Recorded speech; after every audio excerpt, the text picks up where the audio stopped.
Hello दोस्तों, मैं राज और आपका मेरे YouTube channel all exam cracker पे स्वागत है। जैसा कि दोस्तों एग्ज़ाम आने वाली है और हमको रिवीजन भी बहुत ज़्यादा ज़रूरी है, इसलिए मैंने प्राचीन इतिहास का टॉपिक प्राग ऐतिहासिक काल और हड़प्पा सभ्यता का टॉपिक लेकर मैं आपके सामने आया हूँ। और क्वेश्चन को हर बारीकी से डिटेल करूँगा और इसका एक्सप्लेनेशन ज़बरदस्त होगा। तो फर्स्ट क्वेश्चन लेते हैं हम लोग, इतिहास के आरंभिक काल को क्या कहते हैं? तो इतिहास के आरंभिक काल को क्या कहते हैं? पूरा पाषाण काल कहते हैं। लेकिन अब पूरा पाषाण काल के बारे में बात किया जाए तो इसके बारे में बात करेंगे। तो पूरा पहले प्राग ऐतिहासिक काल किसको कहते हैं? जिस काल का कोई लिखित साक्ष्य नहीं मिलता उसे प्राग ऐतिहासिक काल कहते हैं। प्राग ऐतिहासिक काल के अंतर्गत पाषाण कालीन सभ्यता आती है। अब उपकरणों के आधार पर देखा जाए, इसको बेस बना लिया जाए तो संपूर्ण पाषाण युगीन संस्कृति की 3 मुख्य चरणों में विभाजित किया गया है। ये कौन कौन है? पूरा पाषाण काल है, मध्य पाषाण काल है और नव पाषाण काल है। इतना डिटेल आपको पता होना चाहिए। कह रहा है कि भीम बेटका की गुफा किस राज्य में स्थित है? तो भीम बेटका की गुफा एमपी में स्थित है। कहाँ? एमपी में स्थित है। लेकिन इसके बारे में बात किया जाता है, भीम बेटका की गुफा है कहाँ? तो मध्य प्रदेश की प्रसिद्ध भीम बेटका की गुफाएं भोपाल से, देखिए मध्य प्रदेश की राजधानी है भोपाल, वहां से 45 किलोमीटर दक्षिण में स्थित है।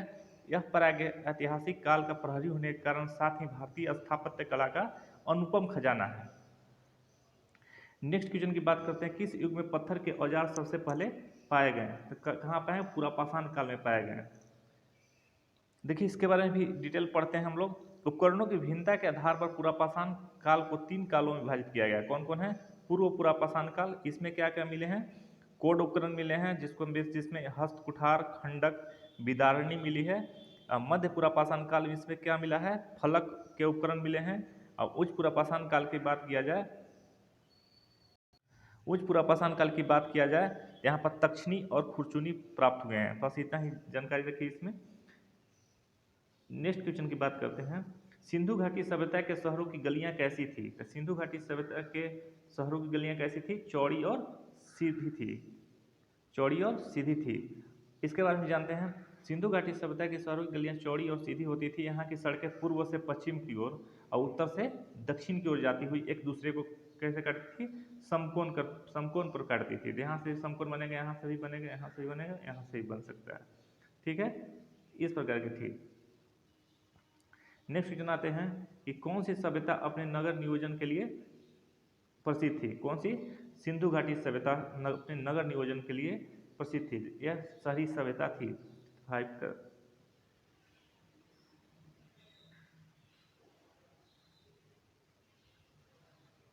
का देख लिए हम लोग।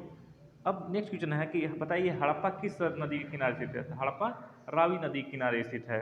अब मोहनजोदड़ो सिंधु नदी के किनारे स्थित है। एग्जाम में पूछ लिया था कि हड़प्पा और मोहनजोदड़ो किस नदी के किनारे स्थित है, और लेकिन वहां पर क्या था कि दोनों एक ही ऑप्शन दिया था, रावी। अब बताइए, मोहनजोदड़ो सिंधु नदी के किनारे स्थित है और हड़प्पा रावी नदी के किनारे, तो दोनों ऑप्शन होना चाहिए थे, इन दोनों बोथ होना चाहिए था, लेकिन यहाँ पर एग्जाम वाला मिस्टेक किया, इसलिए क्या होगा? हड़प्पा रावी नदी किनारे, मोहनजोदड़ो सिंधु नदी किनारे स्थित है। नेक्स्ट आते हैं हम लोग क्वेश्चन। कह रहा सिंधु घाटी सभ्यता की लिपि कैसी थी? तो सिंधु घाटी सभ्यता की लिपि कैसी थी भाई? अज्ञात थी, कोई लिपि नहीं थी, भाव चित्रात्मक थी यहाँ की लिपि, बस इमोजी के थ्रू यहाँ पर दिखाया जाता था, खुशी गम जो भी है। तो कह रहा है सिंधु लिपि में लगभग 64 मूल चिन्ह हैं। कितना? 64। और 250 से 400 तक अक्षर हैं जो सेल खड़ी के आयतकार मुहरों, तांबे की गुटिकाओं पर आदि पर मिलते हैं। यह लिपि चित्रात्मक थी, यह लिपि अभी तक पढ़ी नहीं जा सकी है। 8 नंबर देखते हैं। कह रहा है कि मोहनजोदड़ो का स्थानीय नाम क्या है? मोहनजोदड़ो का स्थानीय नाम क्या है? इसका सबको जानता होगा, मृतकों का टीला के नाम से जाना जाता है। कह रहा मोहनजोदड़ो जिसका सिंधी भाषा में, कौन भाषा में? सिंधी भाषा में मृतकों का टीला कहा जाता है। इसकी खोज सर्वप्रथम 1922 में कौन किया था? राखाल दास बनर्जी ने की तथा इसके पुरातात्विक महत्व की ओर ध्यान आकर्षित किया। नेक्स्ट क्वेश्चन हम लोग आते हैं, मोहनजोदड़ो में सबसे बड़ा भवन धान्यागार कौन है? तो बताइए कौन है? सबसे बड़ा भवन है धान्यागार। कौन है? धान्यागार है।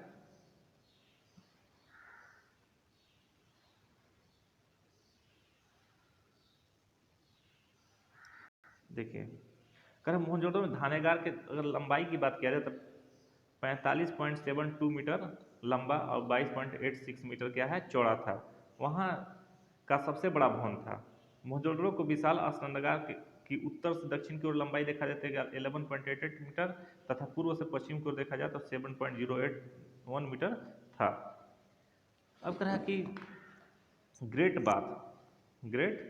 बाथ किसको कहा जाता है? मोहनजोदड़ो को कहा जाता है। मोहनजोदड़ो को कहा जाता है ग्रेट बाथ।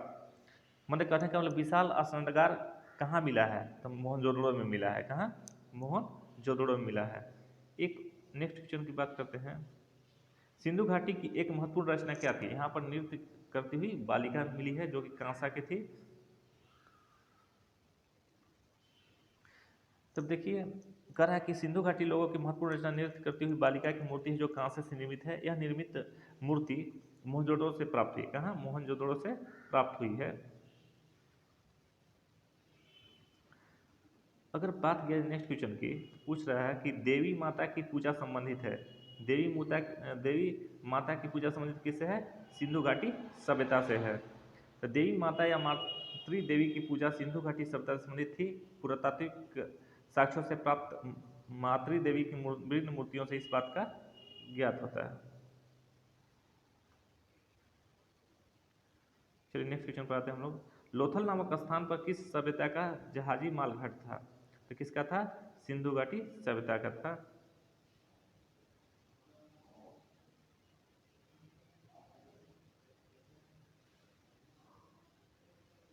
चलिए बात करते हैं, इसके बाद किया जाता है कि लोथल कहाँ है? अहमदाबाद में है।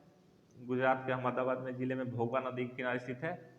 वर्ष 1955 में तथा 1962 के मध्य एस.आर. राव के निर्देशन में खुदाई की गई, जहां 2 मील के पत्थर बसे हुए एक अवशेष प्राप्त हुए हैं। जहां की सबसे महत्वपूर्ण उपलब्धि पक्की ईंटों का बना हुआ विशाल अस्त्रनगार था, जिसे राम महोदय जहाजों की गोदी कहा जाता है। लोथल को क्या कहा जाता है? जहाजों की गोदी बताया जाता है। इस प्रकार लोथल एक पतन नगर माने पोर्ट है।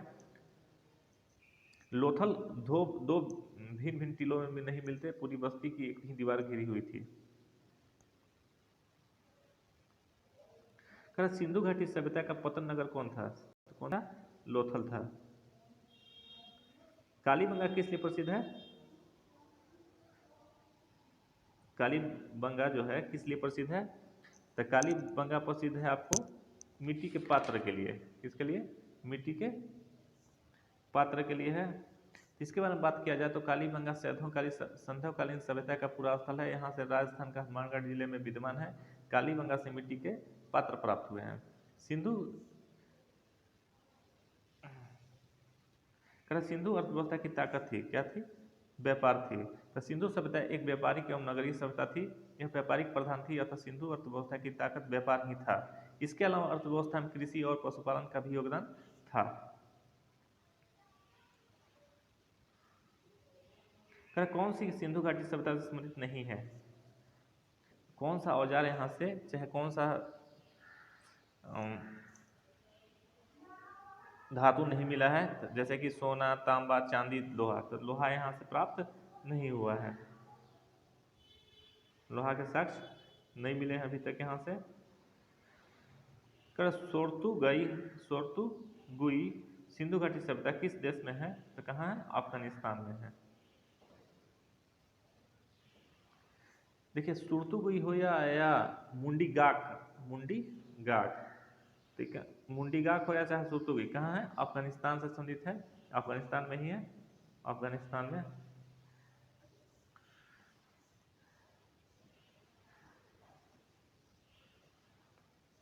तो आज के लिए इतना ही। Thanks for watching this video.